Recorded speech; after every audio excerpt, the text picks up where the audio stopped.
Cardiovascular system. Cardio मतलब heart, vascular मतलब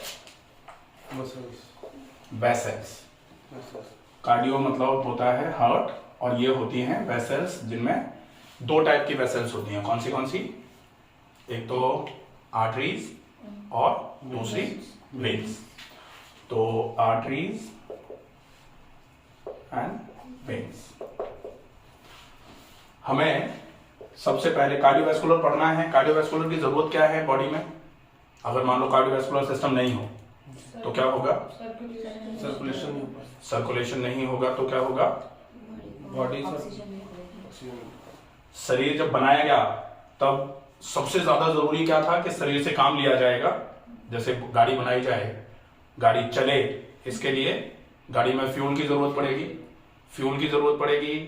तो फिर एक टैंक तो बना दिया गया कि भाई पेट्रोल डाल दो इसमें, लेकिन टैंक से पेट्रोल इंजन तक जाए और वो पूरी मैकेनिज्म पूरी हो, इसके लिए सर्कुलेशन की भी जरूरत पड़ती है। हमारे सिस्टम में एक तो डाइजेस्टिव सिस्टम बनाया गया हमारे शरीर में। डाइजेस्टिव सिस्टम मतलब जो एनर्जी हमको चाहिए काम करने के लिए, वो एनर्जी हम एक्सटर्नली पहुंचाएं अंदर, ठीक है। वो जो हमने पहुंचा दी अपने डाइजेस्टिव ट्रैक्ट में पहुंचाई, डाइजेस्टिव ट्रैक्ट से एब्जॉर्ब होकर के वो ब्लड के थ्रू शरीर के विभिन्न पार्ट्स में, सारे के सारे अंगों में पहुंचे, इसके लिए कार्डियोवैस्कुलर सिस्टम वेसल्स के माध्यम से पहुंचती है, ठीक है। लेकिन पहुंचाने का काम कौन करता है? हार्ट। क्योंकि हार्ट अगर काम नहीं करेगा तो फिर सर्कुलेशन ही नहीं होगा, वेसल्स बनी रहेंगे। जैसे घर में बहुत सारे पाइपलाइंस बिछा दिए, बहुत सारे नल लगवा दिए, सब करवा दिया, लेकिन अगर मोटर नहीं लगाएंगे तो उन पाइपलाइंस में पानी नहीं चलेगा, ठीक है। तो ऐसा ही ये मैकेनिज्म है। इसमें हार्ट और वेसल्स दोनों मिलकर के जो भी हम खाते हैं उससे जो ऊर्जा मिलती है, जो एनर्जी होती है, वो प्लस ऑक्सीजन, ये दोनों चीजें शरीर के एक जगह से दूसरी जगह तक पहुंचाई जाती हैं, ठीक है। इसको बोलते हैं कार्डियोवैस्कुलर सिस्टम। अब हम देखें कि हार्ट का एनाटॉमिकल स्ट्रक्चर क्या होता है, हार्ट क्या होता है और हार्ट का काम क्या है और ये किस तरीके से काम करता है, ठीक है। तो हार्ट सीने में, लेफ्ट लंग में कार्डियक नॉच होती है, उसमें लॉज रहता है और एक तरीके से मुट्ठी के जैसा ऑर्गन है, जैसे मुट्ठी होती है, ठीक है। इसमें 4 चैम्बर होते हैं, ये पता है, ठीक है। जो 4 चैम्बर हैं वो किस तरीके से हैं? हम ऐसे भी बना सकते हैं हार्ट को, ठीक है। 4 चैम्बर तो इसमें भी हैं, लेकिन हार्ट ऐसा नहीं है, ठीक है। हार्ट, लेकिन चैम्बर अगर हम ये देखें कि ये 4 चैम्बर हैं तो इसमें ये हो जाएगा लेफ्ट और ये हो जाएगा राइट। तो जो ऊपर के चैम्बर हैं, हार्ट इस तरीके से रहता है, ऐसी मुट्ठी। अब ये ऊपर के जो चैम्बर हैं इनको बोला जाता है ऑरिकल्स और आइदर ऑरिकल्स और एट्रियम, ठीक है। नीचे के जो होते हैं उनको बोला जाता है वेंट्रिकल्स। अब ये ऊपर के हो गए एट्रियम, नीचे के हो गए वेंट्रिकल। अब ये लेफ्ट साइड है तो ये हो जाएगा लेफ्ट वेंट्रिकल, ये राइट साइड है तो हो जाएगा राइट वेंट्रिकल, क्योंकि नीचे के वेंट्रिकल्स। ऊपर के एट्रियम है तो ये राइट साइड है तो राइट एट्रियम, और ये लेफ्ट साइड है इसलिए लेफ्ट एट्रियम, ठीक है। ये क्लियर। लेकिन हार्ट का शेप कैसा होता है? अब हार्ट का शेप अगर हम देखते हैं तो ये तो हो गए चैम्बर्स। अब इस हार्ट को, ये मुट्ठी जैसा हार्ट है, इस हार्ट को हमने ऐसे करके काटा, ऊपर से नीचे की तरफ ऐसे, ठीक है। जब ऐसे काटेंगे लॉन्गिट्यूडिनली तो फिर जो ये हार्ट है इसके पूरे के पूरे 4 चैम्बर हमको दिखाई देंगे। ये पूरा इस तरीके से बॉल लाइक स्ट्रक्चर था, इसको हमने ऊपर से ऐसे करके काटा, ऐसे करके काटेंगे तो ये चारों चैम्बर्स खुल जाएंगे। अब ये चारों चैम्बर जो खुलेंगे वो किस तरीके से खुलेंगे? वो कुछ जैसे हार्ट जनरली इस तरीके से बनाते हैं ना लोग, ऐसे। हाँ, तो हार्ट ऐसा भी नहीं है। हार्ट के चैम्बर 4 हैं, तो ऊपर के जो चैम्बर हैं ये हैं 2 और नीचे के जो चैम्बर हैं ये इस तरीके से 2, और ये जो है ये है सेप्टम, इंटर एट्रियल सेप्टम और इंटर वेंट्रिकुलर सेप्टम, इस तरीके से, ठीक है। अब इसको अगर हम प्रॉपर बनाएं और इसकी एनाटॉमी समझें तो किस तरीके से चैम्बर प्रेजेंट हैं और चैम्बर्स में क्या क्या होता है, हाँ, तो वो देखेंगे। हार्ट में सबसे पहले जो नीचे वेंट्रिकल से ही चलते हैं, तो वेंट्रिकल कुछ इस तरीके से रहेगा। ये लेफ्ट वेंट्रिकल है, ये लेफ्ट साइड लिया है हमने, इसको राइट साइड लिया है। ये लेफ्ट वेंट्रिकल है, लेफ्ट वेंट्रिकल कुछ इस तरीके से रहेगा, ठीक है। अब लेफ्ट वेंट्रिकल क्या है, जहां से ब्लड को पूरे शरीर में पहुंचाया जाता है। लेफ्ट वेंट्रिकल वही है जहां से पूरे शरीर में ब्लड पहुंचता है, और किसके थ्रू पहुंचता है, एओर्टा के थ्रू। तो एओर्टा के थ्रू पहुंचता है। तो यहां एक वॉल्व होता है जिसको बोला जाता है एओर्टिक वॉल्व, ठीक है। ये और यहां से इस तरीके से चलता है एओर्टा।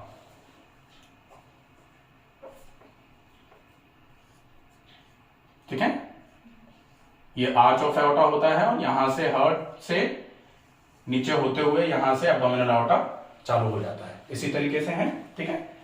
अब ये तो हो गया एओर्टा, यहां से ब्लड को पूरे के पूरे शरीर में पहुंचाया जाएगा। ये कौन सा ब्लड होगा, लेफ्ट वेंट्रिकल से जाएगा, इसलिए ये ब्लड होगा प्यूरिफाइड ऑक्सीजनेटेड, ठीक है।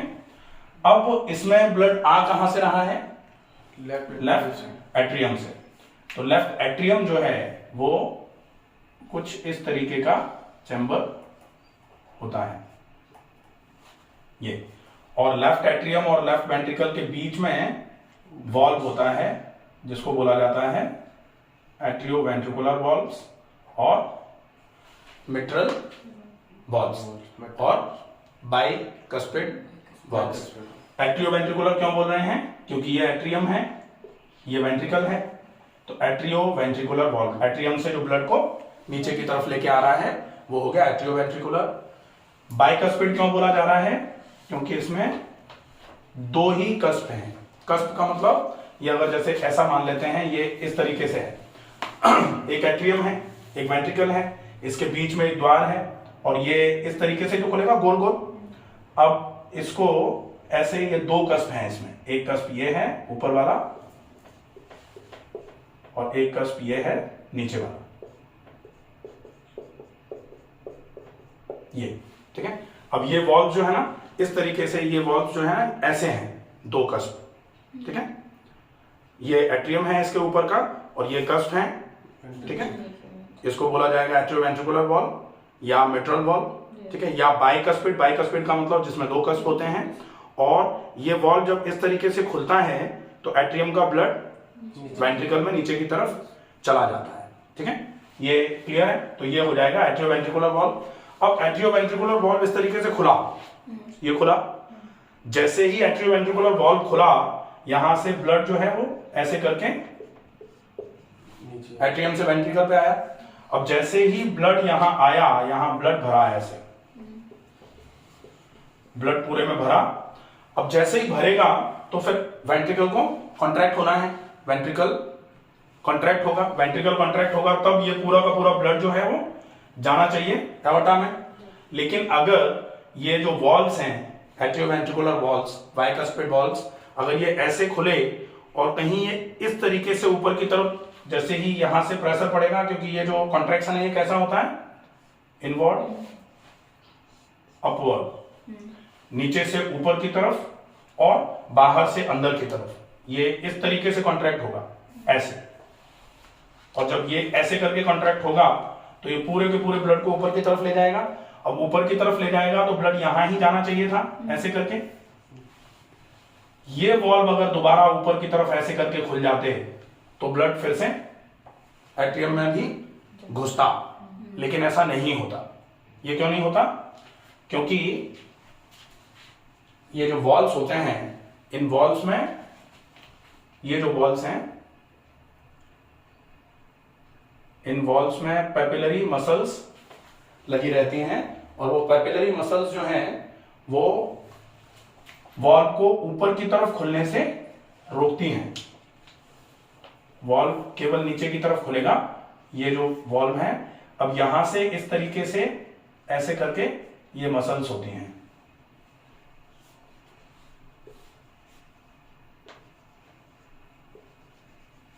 ठीक है। इन वॉल्व से कनेक्ट रहती हैं ये। अब जैसे ही ये इस तरीके से थे वॉल्व्स, एट्रियोवेंट्रिकुलर वॉल्व से होते हुए ये ब्लड जो है ना एट्रियम से वेंट्रिकल पे पहुंचा। जैसे ही एट्रियम से वेंट्रिकल पे ब्लड पहुंच गया उसके बाद ये वॉल्व्स इस तरीके से वापस आएंगे। अब जैसे ये वॉल्व्स वापस आएंगे तो यहां आने के बाद जैसे ये लॉक होगा, लॉक होने के बाद ये मसल्स इसको और ऊपर नहीं जाने देंगे और ऊपर जाने से रोक ही लेंगे। ये लॉक हो गया बस, ठीक है। अब ये मसल बिल्कुल स्ट्रेट हो गई, स्ट्रेच हो गई। अब अगर ये वॉल्व पर प्रेशर भी पड़ेगा तो इन मसल्स ने इस वॉल्व को ऊपर जाने से रोक रखा है, इसलिए ये वॉल्व ऊपर की तरफ जा ही नहीं पाएगा और हमारा ब्लड वेंट्रिकल से एट्रियम में घुसेगा नहीं। सीधा का सीधा पूरा का पूरा ब्लड ये बिल्कुल फिक्स हो गया, लॉक हो गया। अब पूरा का पूरा ब्लड जो है ना वो यहीं जाएगा। तो ये पूरा का पूरा ब्लड जो है वो एओर्टा से होते हुए ऊपर की तरफ जाएगा। अब ये आर्च ऑफ एओर्टा है, यहां से ये ब्लड जो है ऊपर की तरफ, यहां से हमारे जो भी ऊपर का जो यहाँ नेक से होते हुए ब्रेन तक के लिए, या फिर जो सबक्लेवियन आर्टरी होती है यहां से होते हुए आर्म्स के लिए, हैंड्स के लिए, और यहां से फिर नीचे की तरफ आते हुए ये एओर्टा से एओर्टिक जो एओर्टिक आर्टरी जो होती है, एओर्टा ही बोला जाता है, एब्डोमिनल एओर्टा, यहां से रीनल आर्टरी है या हेपेटिक आर्टरी है, जो जो ऑर्गन्स होते हैं वहां तक सप्लाई ब्लड जो है ऑक्सीजनेटेड ब्लड एओर्टा के थ्रू सप्लाई हो जाता है, ठीक है। अब हम देखेंगे कि ये वॉल्व्स जो हैं एओर्टा के वॉल्व्स, एओर्टा के वॉल्व्स जैसे ही हमने एट्रियम को इस तरीके से कॉन्ट्रैक्ट कराया, एट्रियम ऐसे कॉन्ट्रैक्ट हुआ, एओर्टा में ब्लड जो है वो इस तरीके से जाना चालू हुआ। अब जैसे ही ब्लड यहां पहुंचा तो जरूरी नहीं है कि पूरा का पूरा ब्लड यहां से नीचे ही आ जाए, यहां तक भी है। अब यहां तक जो ब्लड है ये तो ऊपर की तरफ जा रहा था, तो जैसे ही यहां पर कॉन्ट्रैक्शन के बाद डायलेटेशन होना चालू होगा ये ब्लड वापस आना चालू होगा। और अगर ये ब्लड वापस आना चालू होगा तो ये वॉल्व जो इस तरीके से हैं, अगर ये वॉल्व ऐसे दोबारा से खुल जाएंगे तो ये वाला ब्लड जो है वो दोबारा वेंट्रिकल में आ जाएगा। ऐसा भी नहीं होता क्योंकि ये वाले वॉल्व जो हैं इनको सेमिलूनार वॉल्व बोला जाता है। सेमिलूनार क्यों बोलते हैं इसको? सेमिलूनार क्यों बोलते हैं? लूनार का मतलब क्या होता है? मून। और सेमी का मतलब आधा।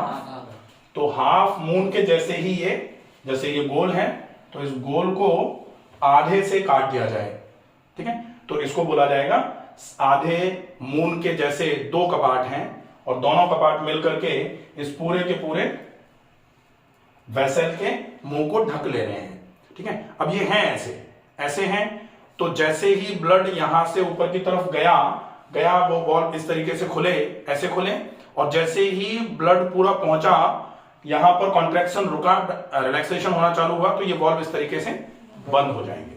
अब ये वॉल्व इस तरीके से बंद होंगे, यही मैकेनिज्म होती है जो अभी तक देखा है ना, लब और डब का साउंड। ये कहां से आता है?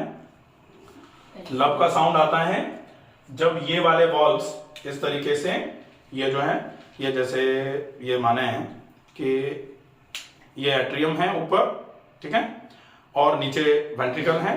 ब्लड यहां से जैसे ही एट्रियम में कॉन्ट्रैक्शन हुआ, ये वॉल्व इस तरीके से खुला, और जैसे ही ये वॉल्व खुला ये नीचे की तरफ ब्लड चला गया, ब्लड नीचे की तरफ गया। जैसे ही ब्लड नीचे की तरफ गया और ये वॉल्व जो है ऐसे करके बंद हुए, ये तो ये होता है लब। ये लब। और एओर्टा में जैसे ही ब्लड गया, ये तो कब हुआ? जब एट्रियम कॉन्ट्रैक्ट हुआ। एट्रियम के कॉन्ट्रैक्ट होने के बाद ब्लड जो है एट्रियम से वेंट्रिकल पर आया। जैसे ही वेंट्रिकल पर ब्लड पहुंच गया उसके बाद ये जो वॉल्व्स हैं जिनको बाइकस्पिड वॉल्व बोला जा रहा है, एट्रियो वेंट्रिकुलर वॉल्व बोला जा रहा है, ये इस तरीके से बंद होंगे। और इसके इस बंद होने का जो प्रोसेस है ना, जैसे गेट को धड़ाम से बंद करते हैं, तो ये गेट जैसे धड़ाम से बंद होते हैं तो लब का साउंड आता है, ठीक है। अब वेंट्रिकल पर कॉन्ट्रैक्ट हुआ, एओर्टिक वॉल्व खुला, और एओर्टिक वॉल्व इस तरीके से खुला। अब ये खुलने के बाद जब एओर्टा वेंट्रिकल पर रिलैक्सेशन होना चालू होगा तो ये वॉल्व इस तरीके से बंद होगा, और ये जो वॉल्व इस तरीके से बंद होगा तब आएगा डब, ठीक है। तो ये लब डब, लब डब, लब डब, ये लब डब के साउंड हो जाएंगे, ठीक है।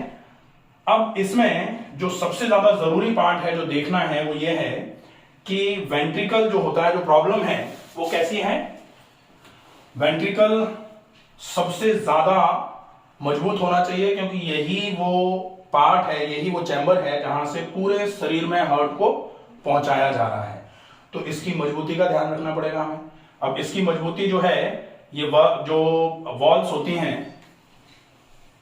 वॉल्स ऑफ हार्ट कितनी होती हैं, लेयर्स ऑफ हार्ट तीन कौन सी हैं, पेरिकार्डियम, मायोकार्डियम और एंडोकार्डियम। ठीक है, तो पेरिकार्डियम, मायोकार्डियम और एंडोकार्डियम।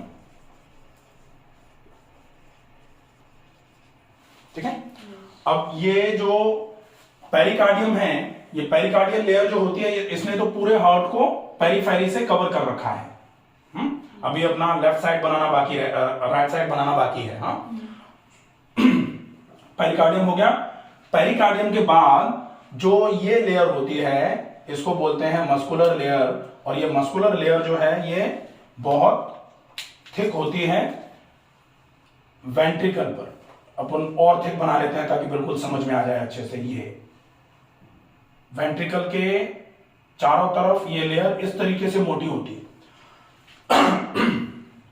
ठीक है, एट्रियम पर आते आते ये राइट एट्रियम है, इस पर ये लेयर पतली सी होती है, क्योंकि यहां करना क्या है, यहां तो केवल ब्लड फ्लो करवाना, लंग्स से जो ब्लड आ रहा है उसको कलेक्ट करना है। लंग्स बिल्कुल पास में है, ब्लड आ जाएगा और यहां से ब्लड नीचे भेजना है, बस इतना काम है। तो ये लेयर जो है ना, ये पतली सी होती है।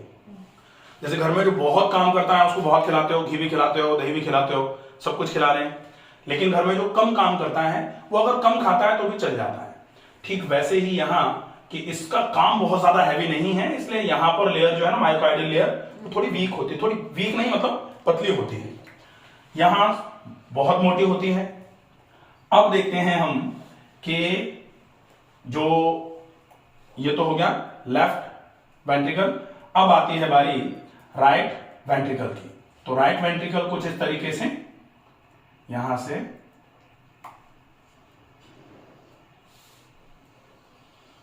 ऐसा चैम्बर रहेगा।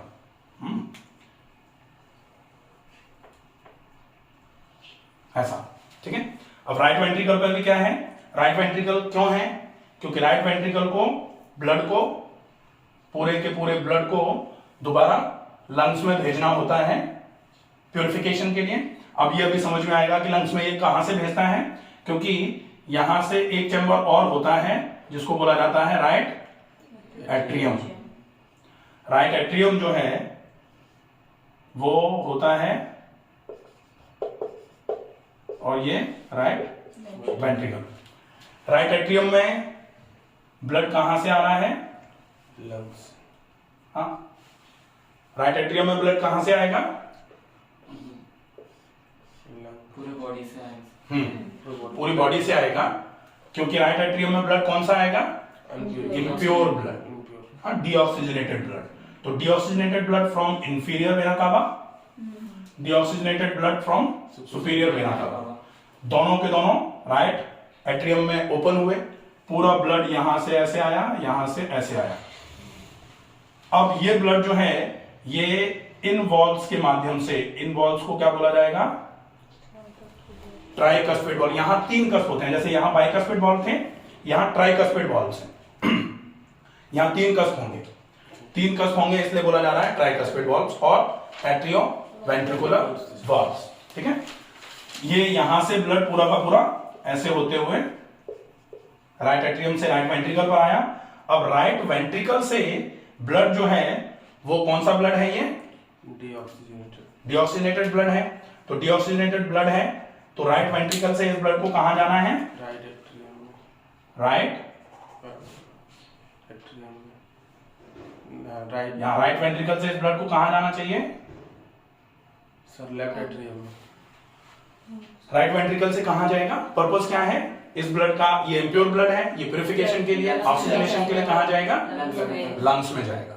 क्योंकि राइट वेंट्रिकल है, इम्प्योर ब्लड है, इम्प्योर ब्लड प्यूरिफाई होने के लिए, ऑक्सीजन लेने के लिए लंग्स में जाएगा, क्योंकि लंग्स में ही ऑक्सीजन है। लंग्स में हम नाक के माध्यम से ऑक्सीजन लेते हैं, फेफड़ों में भरते हैं, वायुकोश में जाती है। वायुकोश के आसपास जो कैपिलरीज होती हैं वो यहां से ही पहुंचाया गया खून उनमें होता है। उनमें कार्बन डाइऑक्साइड ज्यादा होती है, कार्बन डाइऑक्साइड फेफड़ों के वायुकोशों में उतर जाती है। फेफड़ों के वायुकोशों से ऑक्सीजन जो है वो कहां आ जाती है, खून की नली में आ जाती है। ऑक्सी हीमोग्लोबिन बन जाता है और ब्लड जो इम्प्योर था वो प्योर हो जाता है, और फिर वहां से जो ब्लड है वो कहां आता है, लेफ्ट एट्रियम में। वहां से प्योर होकर के ब्लड आएगा लेफ्ट एट्रियम में, लेफ्ट एट्रियम से जाएगा लेफ्ट वेंट्रिकल में, प्योर ब्लड है। लेफ्ट वेंट्रिकल से फिर से एओर्टा के थ्रू पूरी बॉडी में सर्कुलेट हो जाएगा। ये सर्कुलेशन है, इसको बोला जा रहा है कार्डियोवैस्कुलर सर्कुलेशन। क्लियर हुआ? अब देखें कि ये जो लेयर इतनी थिक थी, ये लेयर यहां वेंट्रिकल पर आने के बाद इतनी थिक नहीं होगी, ये इतनी ही रह जाएगी ऐसे। लेकिन राइट एट्रियम पर ये लेयर थोड़ी थिक रहेगी। राइट एट्रियम पर क्यों थिक रहेगी? प्रेशर आ रहा है, क्योंकि पूरे शरीर से ब्लड इस एट्रियम में आना है, पूरे शरीर से, पूरे शरीर में भेज रहा है, पूरे शरीर से आ रहा है। तो मैं भेजने वाला भी हेल्दी होना चाहिए, पर भेजने जहां से आ रहा है उसको टॉलरेट करने के लिए इसकी दीवार भी मजबूत होनी चाहिए। तो लेफ्ट वेंट्रिकल और राइट एट्रियम ये दोनों थोड़े बड़े होते हैं चैम्बर्स। हाँ, ये right atrium is bigger than left atrium, left ventricle is bigger than right ventricle. ठीक है, यहां लेफ्ट एट्रियम, लेफ्ट वेंट्रिकल की जो दीवार है मायोकार्डियल लेयर, ये बहुत मोटी होती है। यहां राइट एट्रियम की जो मायोकार्डियल लेयर है ये बहुत मोटी होती है, क्योंकि इसको पूरे शरीर पर से जो ब्लड आ रहा है उसको टॉलरेट करना है और कॉन्ट्रैक्ट करके पूरे के पूरे ब्लड को राइट वेंट्रिकल में पहुंचाना है। और राइट वेंट्रिकल से ये क्या है, राइट वेंट्रिकल से जब ब्लड इस वेसल के थ्रू ऊपर जा रहा है, डीऑक्सीजनेटेड है इसलिए अपन ब्लू से बना रहे हैं इसको। ठीक है, तो ये क्या है, pulmonary artery, the only artery which carries deoxygenated blood. ठीक है, द ओनली आर्टरी, आर्टरी का मतलब होता है vessels which are carrying blood from heart to body, from heart, ये हार्ट है, टू बॉडी लंग्स है, तो ये आर्टरी होगी। लेकिन आर्टरी का मतलब होता है ऑक्सीजनेटेड ब्लड कैरी करे।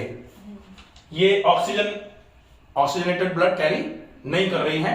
एकमात्र आर्टरी का एक्सेप्शन है, ये अपवाद है ये, जिसमें ब्लड तो होगा डीऑक्सीजनेटेड लेकिन बोला जाएगा इसको आर्टरी। ठीक है, तो यहां से ब्लड, यहां से ये आर्टरी गई सीधी लंग्स में। हाँ, अब ये जो पल्मोनरी आर्टरी है ये राइट और लेफ्ट लंग में इस तरीके से चली जाएगी। अब राइट और लेफ्ट लंग में गई, वहां से ऑक्सीजन ले लिया इसने। अब राइट और लेफ्ट लंग दोनों से जो वेन्स हैं, क्योंकि veins are those vessels which are carrying blood from body to heart, from body to heart मतलब वेन है। अब फ्रॉम बॉडी टू हार्ट है, इसका मतलब डीऑक्सीजनेटेड ब्लड होना चाहिए। लेकिन ये अकेली एक वेन है जो बॉडी से ब्लड को हार्ट में भी लेके आ रही है, लेकिन ब्लड इसमें डीऑक्सीजनेटेड नहीं है, ऑक्सीजनेटेड ब्लड है। The only when which carries oxygenated blood is कौन सी है, पल्मोनरी वेन। ठीक है, पल्मोनरी वेन। ठीक है, तो पल्मोनरी वेन जो है ये दो और दो लेफ्ट लंग से, दो राइट लंग से इस तरीके से ओपन होती हैं यहां, और फिर ये ब्लड यहां पोर कर देती हैं, ऑक्सीजनेटेड ब्लड यहां पोर किया, यहां से ब्लड फिर आया लेफ्ट वेंट्रिकल में, लेफ्ट वेंट्रिकल से एओर्टा के थ्रू पूरी बॉडी में, फिर पूरी बॉडी से ब्लड आया, पूरी बॉडी से ब्लड आया राइट एट्रियम में, राइट एट्रियम से राइट वेंट्रिकल पे गया, राइट वेंट्रिकल से फिर